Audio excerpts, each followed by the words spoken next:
Bypoll సమరం మొదలైంది. జూబ్లీహిల్స్ ఉప ఎన్నికకు నోటిఫికేషన్ జారీ కావడంతో నామినేషన్ల ప్రక్రియ జోరందుకుంది. ఈ నెల 21 వరకు నామినేషన్లు స్వీకరించనున్నారు.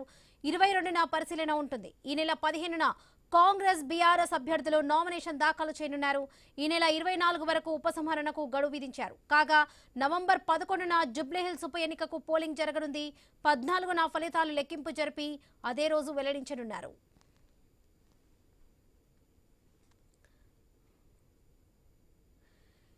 జూబ్లీహిల్స్ బైపోల్ సమరం మొదలైంది. జూబ్లీహిల్స్ ఉప ఎన్నికకు నోటిఫికేషన్ జారీ కావడంతో నామినేషన్ల ప్రక్రియ జోరందుకుంది. ఇదే విషయానికి సంబంధించి పూర్తి అప్డేట్స్ మా ప్రతినిధి ప్రవీణ్ అందిస్తారు. ప్రవీణ్.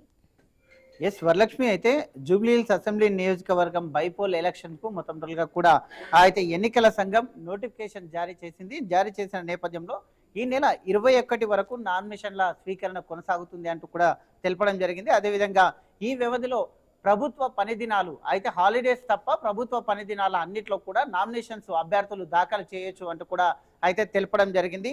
ఆ మొత్తంగా కూడా ఈ నామినేషన్లన్నీ షేక్పేట ఎంఆర్ఓ కార్యాలయంలో మొత్తంగా కూడా రిటర్నింగ్ ఆఫీస్ కార్యాలయంలో ఈ యొక్క నామినేషన్లు సమర్పించవచ్చని కూడా తెలపడం జరిగింది. అదేవిధంగా ఎన్నికల అధికారులు నామినేషన్ ప్రక్రియ సక్రమంగా జరిగేలా అన్ని ఏర్పాట్లు చేశారు. అన్ని పరిశీలన చేసేవాల్సిన అవసరం కూడా ఉంటుందంటూ కూడా జారీ చేసింది. అదేవిధంగా చూసుకుంటే అయితే ఈ నెల 22న నామినేషన్ల పరిశీలన ఉంటుంది. ఎవరైతే నామినేషన్లు దాఖలు చేస్తారో ఆ దాఖలు చేసేటువంటి వారి ఆ మొత్తం టోటల్గా కూడా 22వ తేదీన పరిశీలన చేస్తారు. పరిశీలన చేసిన తర్వాత 24వ తేదీ వరకు నామినేషన్ల ఉపసంహరణ ఎవరైతే ఒక వైదొలగాలి అని అనుకునేవారు 24వ తేదీ మధ్యాహ్నం 3 గంటల వరకు మొత్తంగా ఉపసంహరించుకునే వాళ్ళకు సమయం ఇస్తారు.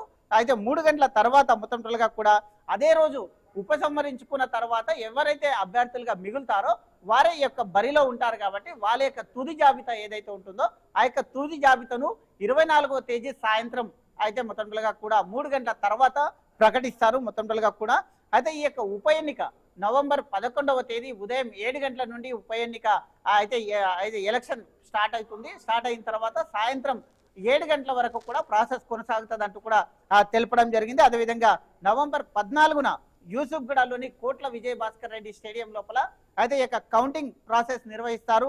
ఆ మొత్తం టోల్గా చూసుకుంటే అదే రోజు ఆ మొత్తం టోల్గా కూడా ఆ రిజల్ట్ కూడా రాబోతున్నట్టుగా కూడా చెప్తూ ఉన్నారు. దానికి సంబంధించినటువంటి మొత్తం టోల్గా అయితే దీనికి సంబంధించినటువంటి అయితే ఈ యొక్క ఉప ఎన్నికలో మొత్తం చూసుకుంటే డిజిటల్ నామినేషన్ ప్రక్రియ కూడా ఆ యొక్క ఉప ఎన్నికలో అవకాశం కల్పించారు.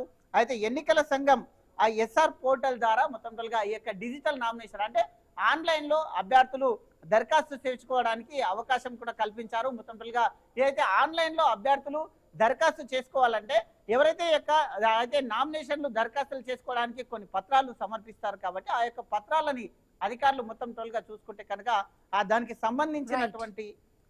సంబంధించినటువంటి పత్రాలపైన క్యూఆర్ కోడ్ కూడా కలిగి ఉండాలి అంటూ కూడా చెప్పడం జరిగింది. ఆన్లైన్ ప్రాసెస్ ఏదైతే ఒకవేళ అయితే